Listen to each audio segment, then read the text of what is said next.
doubles, a team record 5 doubles in a 6-run second inning, and a big night for Salvador Perez. Not much. It was right knee discomfort, and they're out getting a scan right now, so I don't have anything else other than that. I know he's been managing that, but did it just flare up when you dove on it? I don't know if it has anything to do with the same thing that he's been dealing with at all. I don't really have anything to share. What did he say when you guys went out there? He said he just landed on it awkwardly. The number of injuries lately, when you see Bukaty go down, what's going through your mind? Yeah, I mean, I don't know if it would matter if it was the only injury or a ton of them. When Bobby goes down, that's really concerning, right? And the fact that he stayed in at first was a little bit encouraging, and then watching him come off the field was pretty obvious he was going to have to come out. So definitely concerning. Your decision to take him out, or conversation? All of us, yeah. I mean, he didn't think he could stay in. We didn't think he could stay in. It wasn't like wasn't a fight to take him out. Just how impressive was it to see Salvi hit the record-breaking home run? Yeah, I mean, what else can you say about the guy? You know, everything he does is another milestone. You know, I think that was huge. You know, I'm glad that they recognized it in front of the home crowd. And, you know, while it was the same night, so everybody that was here got to applaud him. But the guy's a legend, and everything he does is another milestone. And then not only the home run, but he got us going with the double. You know, it's a 3-hit night, a line out to center as well. So that was really encouraging. Jimenez is waiting for the cross. Jimenez was trying to guide it. That was a good header behind it by Leaky Gutierrez. And the goalkeeper drops it. It's his and it's in! Mexico lead! Luis Romo! Terrible mistake by the South Korean goalkeeper.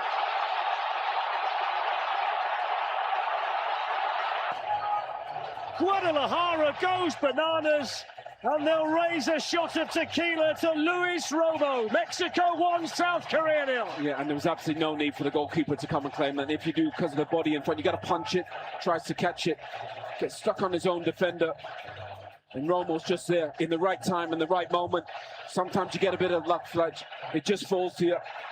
And he's there and he pounces. Capitalizing on the mistake, but he's got to do better, the goalkeeper.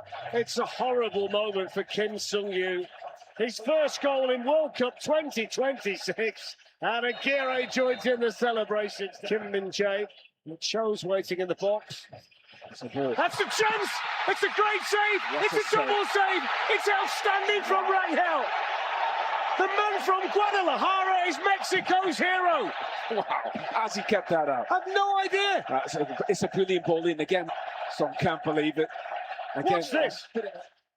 And he says, not in my city on this night are you scoring past me. Brilliant from Rangel. Great save.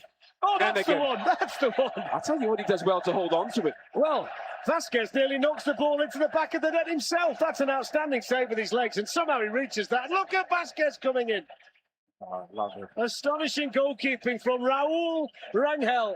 One of Guadalajara's own, stepping up when Mexico needed. Can't make it up, can you? No. And you know what? And his body weight's going left, so it's difficult. He gets down low with his right hand. Stoppage time in Guadalajara. Time running out for South Korea. Mexico on the verge of winning the group.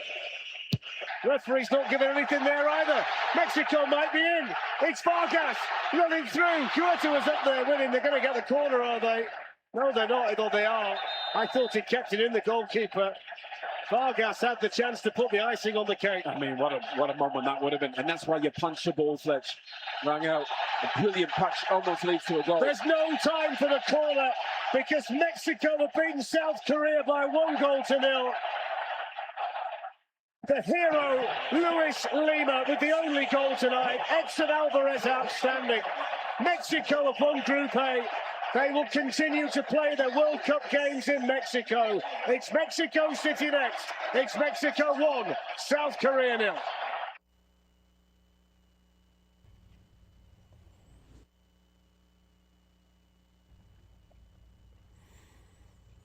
Good morning, Kansas City. This is New Day with SSJ on Sports Radio 810 WHB. It's Friday, June 19th. 2026.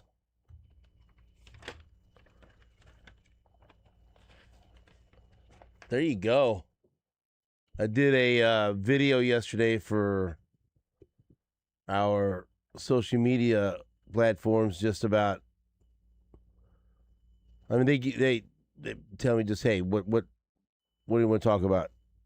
Got any a game or some numbers, some facts, anything? I said, yeah, let me talk about what's going on in the next 24 hours or just right now in sports because it's fun. All the fun that's going on in Kansas City around the World Cup. But, yesterday after the show, I recorded the video. I said, this could be a hell of a next 24 hours with the Royals coming home to host the Cardinals, with Team England in attendance,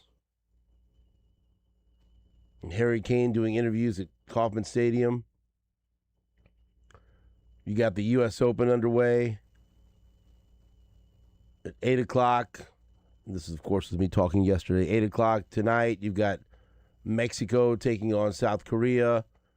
And then at 2 o'clock on Friday, you've got the United States men's national team against Australia. I said, it's a pretty damn good time to be a sports fan, especially in Kansas City. And so far, so good with the results, huh? The Royals put on an offensive show against the Cardinals. Mexico won. I know not everybody that's rooting for the Royals is rooting for Mexico, but you got two right here that are. And honestly, that's all that matters. That Jake and I were rooting for both teams. That's right. That's all that matters. And they both won. And then today, hopefully, the United States will look good again and beat Australia at 2 p.m. in Seattle. I felt pretty good yesterday. I had a Zoom call, a conference call with fellow board members at HDF, at the Hispanic Development Fund. And someone said, because of course we were all talking about the Mexico match. And then someone said, hey, where are the U.S. playing again tomorrow? And I popped out, it's in Seattle. I'm like, hey, wait a minute. Hold on here. Am I the soccer guy in the room? How's that feel? Am I the soccer guy in the Zoom? For a moment I was. Yeah. You're becoming that. Not really. Yeah. I think it's osmosis hanging around Nate and I. No, I can tell you it's not hanging around Nate. It's not hanging because I will not change who I root for every day based on who I'm standing next to. No, I love you, Nate. He just gets excited, man. I love you, Nate, but you're a chameleon. Hey, and there's something beautiful about that. It is. Okay, but I can't ever figure out who he's rooting for. Oh no, you got Algeria shirts on. No idea. Like, and you know what? Colombia shirts that's on. Great. Rooting for Argentina. I'm not criticizing it. I never have any idea who you're rooting for in this thing. If I just go by on what you're wearing, I have no idea. England, Argentina, Algeria, Colombia, America. Well, he loves them all. Mexico. Loves them all. I mean, I respect that. He's just a soccer guy. But no, of course, I mean, the excitement around the United States and their performance in their first game, that's exciting. We can all be a part of that. Yeah, and there's a lot of hubbub around their star, Christian Pulisic, whether he's going to play or not. Training on his do you mind training on his own? Do you mind that? No, right? But it does say something. I mean, What's it say? It says that he's not fit enough to train with the rest of the team, or they're just being precautious. Or should he be training on his own? Hey, look, at this point in time, yeah. I mean, if that's what they deem necessary, I have full faith in. Do they deem that necessary? Or does he deem that necessary? Probably both. It's probably a collaboration. They're talking to the player. They're trying to be precautious. I mean, I got worried as soon as he came off at halftime, and they were kind of hush hush about it and just precautionary. And they had a big lead. They had a 3-0 lead. You don't think he's going to play today? I really think he might. A lot of people don't. Look, Sounds like something you might be able to gamble on, Jake. I don't know. Well, if I can find that, I mean, enough poly markets around. Whoa, easy, buddy. I don't know. Stand down. I think he will play. I think he will play. And You want him to play, if he's fit? Yeah, I do. or do you want him to be cautious and No, because I think getting 3 points in this game, then you could probably rest him in the next game. like what Mexico did last night? Absolutely. They punched their ticket. They won their group. They're in the round of 32. Yep. So I They think got their 3 points. I They're think- good to go. they beat Australia, get 3 points, and then you can rest them against Turkey. Turkey, or however they say it now. Turkey? Gobble, gobble. No. Turkey. Nate was saying Turkey yesterday, Yeah, so you better follow suit. So I'll say turkey. Like the bird.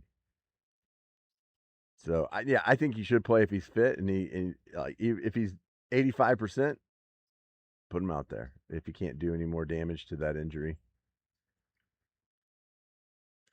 Look, I'm not going to get too far into this because it was yesterday was a long emotional day for me. And so I'll just basically touch on this and why I was so excited that Mexico won last night. So my uncle Danny Ontiveros, he's the last of all of my, mom's siblings that's still living. And you guys have heard me talk about my cousin Tony in the past, who I was really close to, that passed away now. How long has it been? 13 years ago. He was only 42 years old. He lost him to addiction. Anyway, so my uncle Danny, just to make a long story short, is in hospice care right now. Just turned 90 last week. And so he's in hospice care, but he's hanging in there, and he's at the VA. Because he was in the Army back in the 40s. Was it right? Is that right? I'm getting my dates all messed up. But he was in the Army for 3 years. At a very young age. I think he went in like 16 or 17 years old. So anyway, I went and had a chance to spend so me and my son Richie went and spent like 3 hours with him yesterday, and I didn't know. And by the way, thank you to all the people at the VA hospital, because that's my dad. My dad was there when he was hospitalized a couple of weeks ago, and they do a tremendous job of taking care of our veterans there. And so and I talked to a lot of just great people that are doing wonderful things there. And so I wanted to say that. It's just not knowing what to expect, right? And I've been told that he recognized some people, others took a little bit. It's kind of, you're very familiar with these type of situations, Jake. Good days and bad days. And yeah. so I get there, and pretty sure he recognized me right off the bat. But he hadn't been doing too well yesterday. And I'm sorry, I get a kick out of this. Once it clicks who I am, what do you think the first thing he said to me was? This could be anything, but I something take, about the Chiefs. I take this as a badge of honor. He's confused somewhat with a first. Once it settles in, and I give him a hug, kiss him on his forehead. I'm like, Uncle Danny, Steve-O, baby son, Julie's son, and he then started to click. Yeah. And he kind of looks at me and he goes, When do the Chiefs play? Right. Yeah. I'm like, yeah, let's go. Yeah. And then I look at Richie. I'm like, you're wondering why I am the way I am. Yeah. The first thing he says to me, Yeah. when did the Chiefs? I said, we got a couple months. We got to get Mahomes ready. We got to get the knee ready. But he's going to be good. He goes, That's awesome. he looks at me. He goes, okay. Yeah. But then we started talking. I go, but hey, Mexico plays tonight. That's right. Viva. Mexico plays tonight. And he gets a big smile on his face. And then we got into some great conversations about him spending time with his grandmother in Monterrey when he was a boy, and then getting a chance to go to Mexico City for a little while because that's where my grandmother was from. And my grandpa's from Eagle Pass, Texas, right on the border. So we were just talking about just different things about the family. And he was sharp. He was telling me all kinds of interesting things and stories, and we just talked, for a long time. But a couple of times he came up, the Mexico was going to play. I said, I go, they're going to win, and they got a big smile on his face. And so, of course, I go home to watch the match last night, and I already want him to win, but I'm super invested. And then I'm watching that game. I was going to text you, but I didn't text you. I'm just trying to leave it alone, and I'm getting a little bit frustrated because I think this is going to be a scoreless draw. And this is, and I'm really, like you said, I'm kind of getting into this, Yeah, you are. Not kind of, but you're full in. No, man. last night I was, I watched every You're minute invested. of it. You're invested. Every minute of it. Yeah. I said, will you please win this from Uncle Danny? Thank you. And so finally when they broke through in the goal, I'm fired up. And I was going to text you, and I still didn't text you. And then, boy, I did not like the way they finished. Because they gave up chance after chance. But I was wondering, I was thinking, man, Jake's got to love this goalkeeper. Oh, yeah. Jake's got to be falling in love right now because he had a couple of great saves, right? Saved the game. Big time. And he's from Guadalajara, and the game was in Guadalajara, so that was his city. And then you texted me, I get all fired up. They showed a picture of Canelo Alvarez up in the box. And, Canelo is from Guadalajara. Yeah. And that's where his main home is. So it's Sure. like, you got to win this game. And there were a couple of times that looked like South Korea was going to tie it late. Oh, yeah. I mean, There were a couple of times like, they had some misses. But Raul Rangel. Right. Whew, But, dude, he was that awesome. clock, I felt like it was between 85 minutes and 89 minutes for an hour. I tried to watch the match for as long as I can without looking at the clock. And I go, it's got to be 90 now.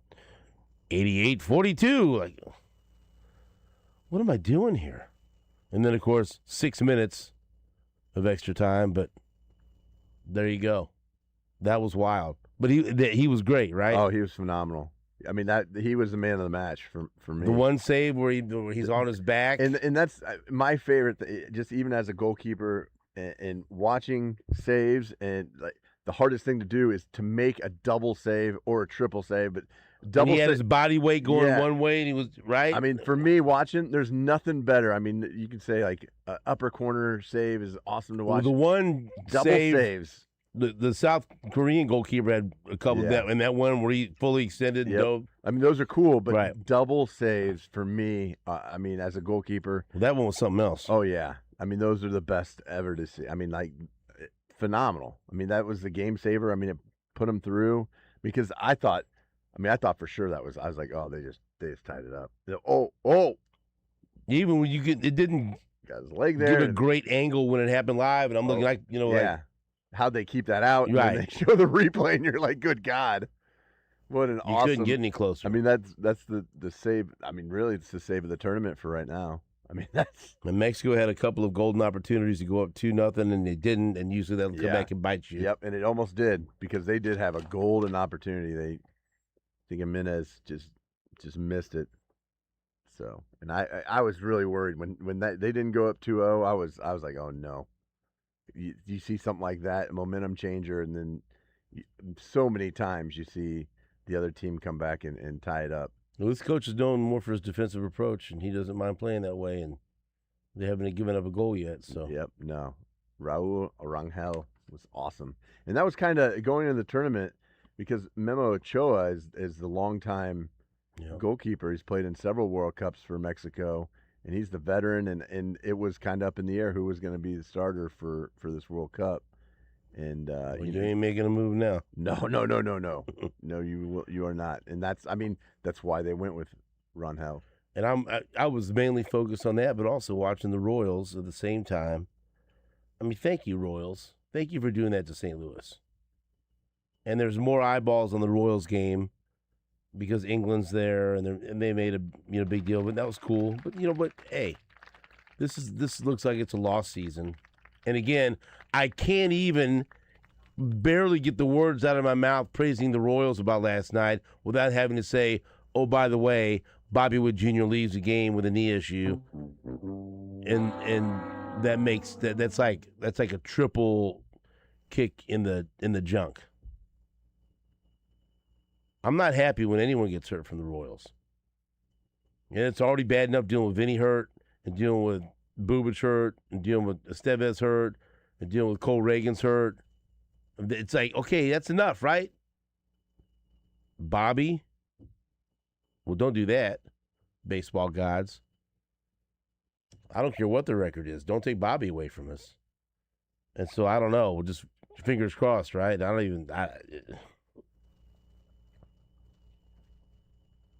know what to say about that. He was 2 for 2 with a home run, 2 runs scored, 2 ribbies. And then he's got to go. Knee discomfort. So, I mean, I don't even know what to say about that. But what I can say is the Royals beat the Cardinals by a football score, 14-6. And that has me happy. And then Salvi hit an historic home run. And so congratulations to Salvador Perez. Thank you, my friend. Because now he's hit more home runs at Royals/Kauffman Stadium than anybody. And he breaks the tie with George Brett. But also, you know what? You want to talk about mixed emotions? I love Salvi. I'm glad he's but man, I don't like when Brett's records get broken. I'm just gonna be honest with you. Can I is that bad for me to say that? No. I do not like it. But because it's been a long time. Right. Because you would sit and wonder, like, how long did it seem like, boy, that record is so safe. That's in a lockbox and ain't no one gonna touch that for a while. First of all, no one's gonna play here long enough, and no one's gonna hit enough home runs. Just don't worry about that. I mean, look how long it's taken. But I love Salvi, and so if someone's going to do it, yeah, it's got to be him. Congrats to Salvi. Yeah, absolutely. But it doesn't mean I have to totally love it. No. But, if there's going to be anybody. You get what I mean, though, yeah, right? Absolutely. Yeah. That's 137 home runs to the K, breaking a tie with George Brett for the most hit in the 54-year history of the ballpark. It took him 14 seasons to do it. But I'm like, mixed emotions. But I'm glad if the record had to be broken, Salvi. All right. Thank you, my friend. So a lot of good things happened last night. Hopefully more good things happen today with the U.S. men's national team, hopefully beating Australia. And a very small side note, completing my 2-team parlay that I talked about on my video yesterday. Because I was able to get Mexico and the U.S. money line. Hey, plus 225. That ain't nothing. That's oh, yeah. You get plus, is that pretty good? Yeah. Plus good. 225? Yeah. So if the United States come through today, then that's a pretty good stretch for me. I had the under in that. Mexico last night. You had what? The under 2.5. I didn't listen to anything you told me yesterday, and I had a horrible, stupid bet that I sent you, and you should have just told me not to do it, and you didn't. You tried to. I didn't listen. You did. You did tell me don't make that bet, and I didn't listen to you, so whatever. And then I hit Switzerland, Canada-Mexico parlay. I also hooked Levo into that bet, and he's all pissed off at me. But I got the parlay of Mexico and the United States. So U.S. come through for me, and I get plus 225, and now we're talking. Here we go. We'll take a break. Back after this on Sports Radio 810 WHB.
This is New Day with SSJ on Sports Radio 810 WHB. It's Friday, June 19th, 2026.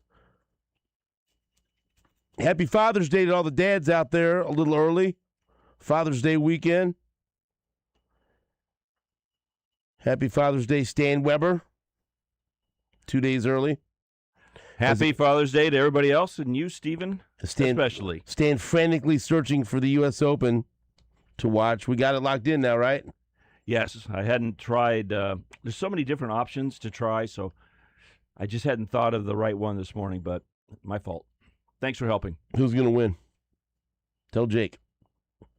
Jake's on a hot streak right now, so he can really make this he pay and off. I have had this conversation too often, and Rory McIlroy wins, and we're not rooting for him. He didn't like that. Are you rooting for him in the U.S. Open? Oh, no, I'll never root for him.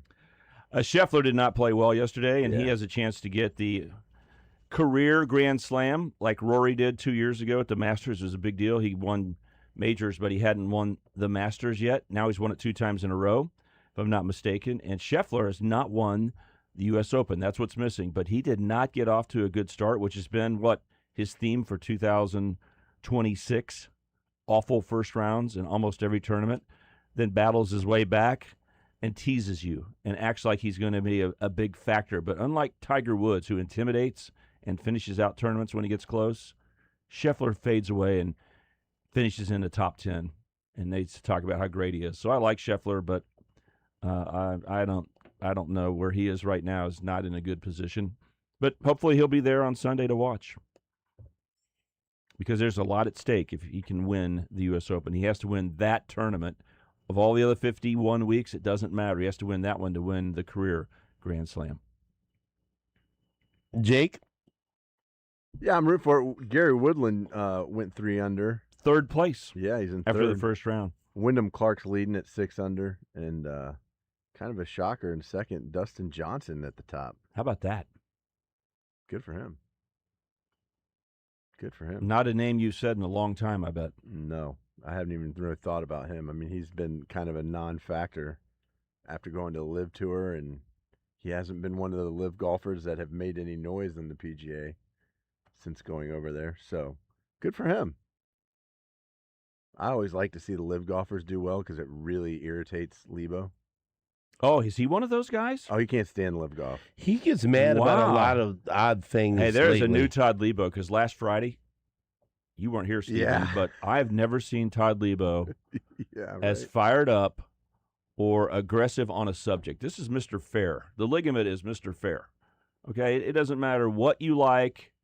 He is going to be in it with you and say, I understand. I understand how you can enjoy it. Hey, Todd, are you really upset about this? No. You know, it's unfortunate, but no, I'm not going to get upset. That's Todd Lebo. Like, never really aggressively on one side, banging on somebody. Man, last week, Stephen, I don't know what it was sitting in your chair or what it was, but boy, was he one-sided. He was worked up. He was all over Texas Tech. Well, he can't stand Texas Tech. Well, I didn't know that Todd Lebo was like that. I mean, he says, I don't like Texas, but he never shows that venom. He walks around and he goes, I don't like Texas, but he never shows it. He's such a nice guy. But, boy, he showed he didn't like Texas Tech. And I'm not talking just off the air, on the air. Am I saying this accurately? Jake, completely. You were here. Completely accurate. Wow. Yeah. He was not being reasonable, and he was upset and going after the Red Raiders. He was worked up. But, I think he's... I'd not seen him like that. Over nothing. Yeah, well, he's like the athletic director should lose his job. Wow. Yeah, the president. Who cares? President. The right thing's the right thing. Right. It's like it's a little more Like complicated. they didn't know when they recruited Sorsby that they had brought in a problem. They had no idea. The AD, he's like, the football staff recruited him, not the AD. And now Kirby Hocutt's supposed to get fired because they found out that he gambled, et cetera, et cetera. You know all that story and the bubble and everything going on that side. It was a big story last week, and it kind of was for a while this week. But, man, Todd, very aggressive. So he also is about LIV golf. Yeah, oh yeah. He can't stand LIV golf. How old is Todd? Did he hit a certain age? Like, like grandma gets old and starts saying stuff you didn't think she was going to say? Have you ever had that before? 55 now? You know what I'm saying, Stephen? Like, old nice grandma, and all of a sudden she kind of clicks in her brain, gets a little older, and starts saying stuff like, "Oh." See, so now we know he's not going to play at Texas Tech, but I am interested. I think it is somewhat fascinating to see who takes a chance on him in the supplemental draft. Sorsby. Yes. So what? Take away the gambling and everything else. What round should he be taken in if it was a normal NFL draft? In a normal NFL draft, they were a couple months earlier. Adam Kaplan said that he talked to some GMs that had a first-round grade on him, but most had a second-round grade on him. You agree with that? You hear about grade inflation. Have you heard about that in high school? Sure. And in college, that they give away good grades better. There's grade inflation about quarterbacks in the National Football League right now, I think. Most of these guys get drafted way earlier than they deserve, and people take shots to say, this guy might be the guy, so let's do it. This is our chance. So when we do that, we overrate them. So could he possibly be considered in this draft, this last draft that just occurred? Could he have been in the first round? Yes. Look at the talent he was up against. It was not a great draft for quarterbacks. So he could be in a discussion. Now, over 10 years, would he evaluate the same way? No, scoot him back a little bit. And if it were 20 years ago when quarterbacks seemed to even drift to the late first round or second round, you probably find the right spot. But he is a little hard to evaluate for me because you got to be a little careful of the Patrick Mahomes factor, because I got burned by the Patrick Mahomes factor when he was available to be drafted. Loved a lot of things he did, but I wasn't on this show every day saying he's the guy you can get because we talked about his Texas Tech record. We kept saying he didn't take Texas Tech to the top of the conference. They were good, but he was more likely to be on a 7-5 team, hovering around 6-6. And you start thinking about that quarterback in college and you say, well, I don't know. There's something about his freewheeling style that makes you wonder, is he really going to be a winner in the NFL? Didn't we say that about Patrick Mahomes? Most people did. There might have been a few that said, oh, no, look at the talent. Look what he's doing. They're scoring 40 points in a game and losing. You think about that shootout with Oklahoma, things like that. Now we see it if you go back and watch the tape. Sorsby Cincinnati didn't hit your register very much this last year. Okay? The comeback against Kansas was very notable. Now, see, the game against Nebraska was here in our own town. At the time when they played Kansas, what part of the season was that? It was pretty early. Yeah, because Kansas was first half of the year. Right. But I remember watching that, and I was really impressed. I go, man, this guy can play. But also, we find out that they had a pretty good group of receivers too. Yes. And they still had to convert on a miraculous fourth down, or you wouldn't even KU would have won that game. And it makes me wonder how come they didn't win more games. Yes. So initially I say he didn't take Cincinnati to the top of this conference. And so if you're talking around a first-round pick, but should we put that pressure on him, or we've got to remember the Patrick Mahomes factor? That's my point. It's funny that you say that because yesterday when I was asking Gary Dieter about it, he said he didn't win enough games at Cincinnati, especially with those receivers. And so, and the Big 12's not that good, and he should have done a lot more there. And then you give me an example of a guy, and then Shim goes, Mahomes. And I don't think Gary spoke the rest of the hour. So that was pretty much their friendship pretty big deal. But I mean that's the example. I didn't hear that yesterday, so I'm not copying. No, that. but this is funny, my own initial thought as we. I don't know what we're going to talk about when I walk in here. But it's ever. true because you look at it and people. But so Sorsby's like I look at like his spiral, his decision making, his accuracy. I haven't watched him enough to say if I sign off on his accuracy. But there's been plenty of highlights of him rolling on the TV screen as he's been a subject, right? Someone's talking about the betting or what's going on with Tech or the NCAA or the Big 12. But in the background, I'm watching the football. And I go, yeah, I like that throw. What round would you submit if you take the whole package, the gambling, everything else, but you have a chance to grab maybe a quarterback of the future if you like his skill set? Okay, let me talk about the gambling for a second, if it's okay. Sure. Because it really hits to the core and the heart of competition, that people want to see fair competition. They want to know everyone's trying, and they don't want betting to get, you get underneath the bettors and you lose money and you don't want to throw a game, but you have to. I totally get why everyone's crazy about, like Todd Lebo's take on this is so aggressive. I have no problem with that. But in my opinion, this whole idea that they try to make this an addiction and all those kind of things and a mental health issue, that was just a play by Texas Tech to justify why they wanted him to play. A lot of college athletes love betting.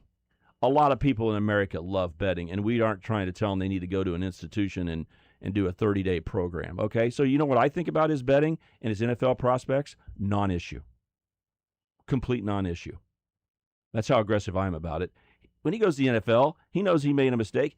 There's so many people that love to bet. He didn't bet giant dollars on his team. He bet on his team when he was a freshman and wasn't even playing, right? So I don't think this is an issue at all. So where should he go? Take the gambling out of it completely? I totally do. That's the point I want to make to you because I don't know other people who think that way. I don't think it's an issue at all. Jake, he's not going to be a problem in the locker room or anywhere else. No, I don't think it's going to be an issue. I think it's just a mark. I think it's a 18-year-old making a bad decision, and I think this world is full of 18-year-olds making bad decisions. I think Rasheed Rice is much more of a problem than Sorsby. Yeah, well, I would probably agree with that. Yeah, yes. Yeah. It's too much at stake, man. He's a quarterback. Well, here's the difference. Sorsby has not broken any laws, right? Yeah. There's no well, law. Maybe he has. We don't know. If he bet in Texas, it's he hasn't illegal. been caught breaking any laws. Okay, yeah. Like there's no criminal.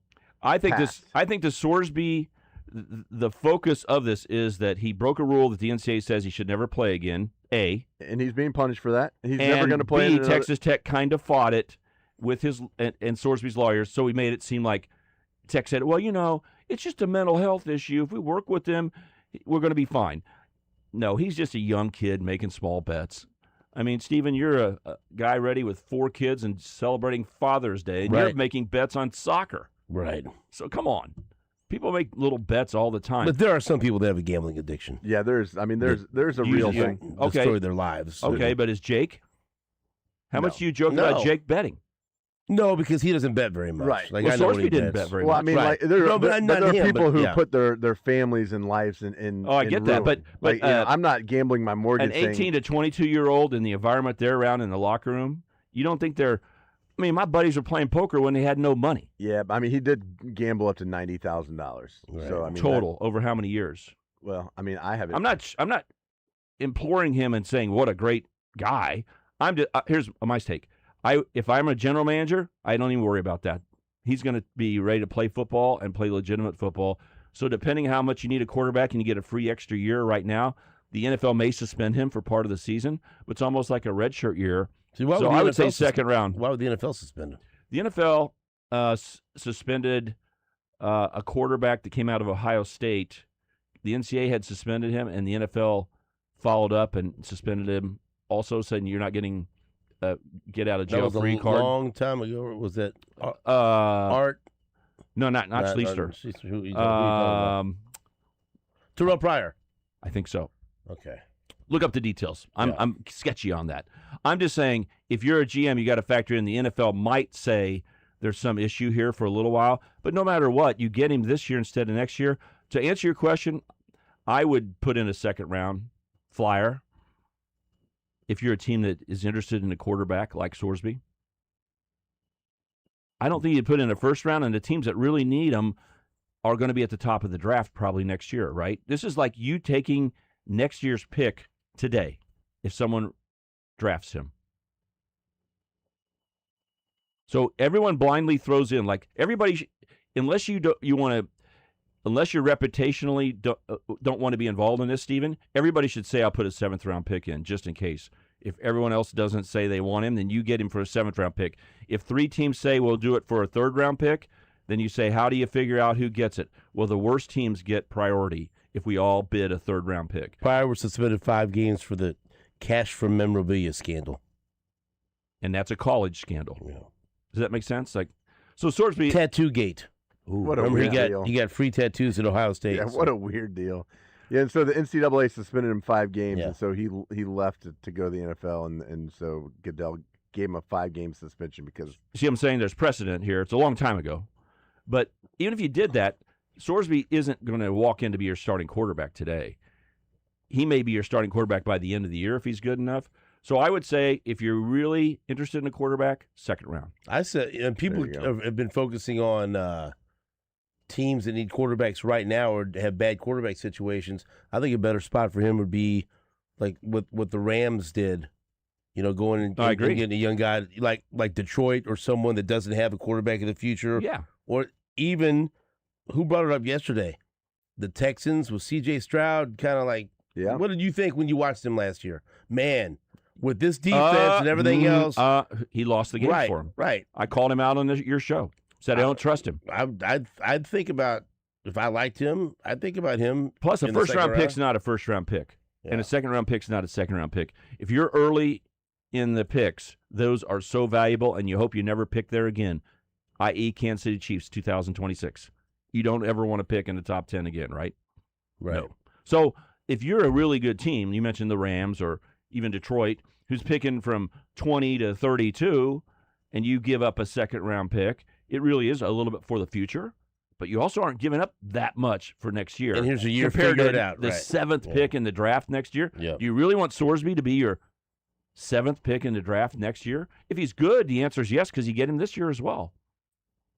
But I guess my take that would be different than almost anybody I hear is I don't think it's a locker room issue of trust. I've heard a lot about that. Oh, the other players aren't going to trust. Are you really trying for our team?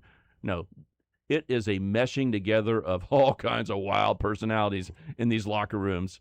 And I think a young kid can learn this lesson very easily. The others around him, their betting issues, their betting dollars really probably aren't that much different than his. He's just now out in the public.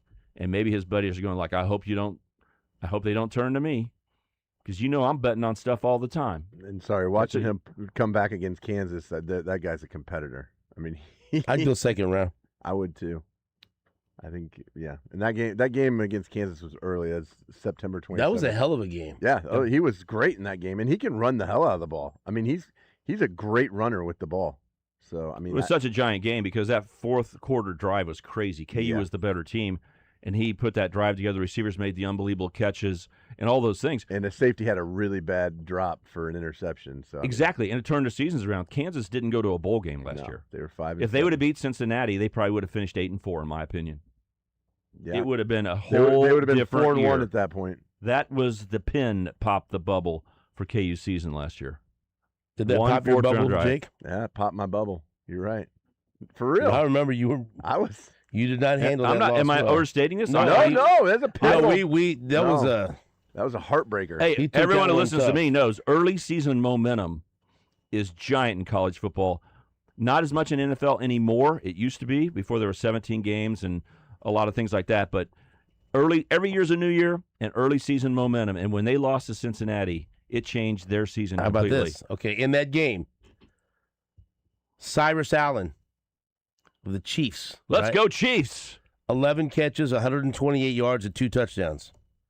Do they have the targets on there? Jeff Caldwell. Yeah, no. No, I'm just saying. Jeff Caldwell, 3 catches for 27 yards, Chiefs practice squad. Caleb Goody, 5 catches for 91 yards. Where does Caleb Goody play now, Jake? Did he go to Mizzou? He sure did. Wow. He had a giant 4th down catch. One-handed grab. That was the catch. Yeah, that was. That's why I discount Sorsby a little bit because that was the catch. That's a good get from Mizzou. Good get for you. Not really, but so Sorsby to the Chiefs, you're saying? But there was, I mean, I wouldn't hate it. Bring it on home. But it's a good Cyrus Allen. How about that? He was the man. 11 catches. Yeah. Let's take a break. Back after this on WHB.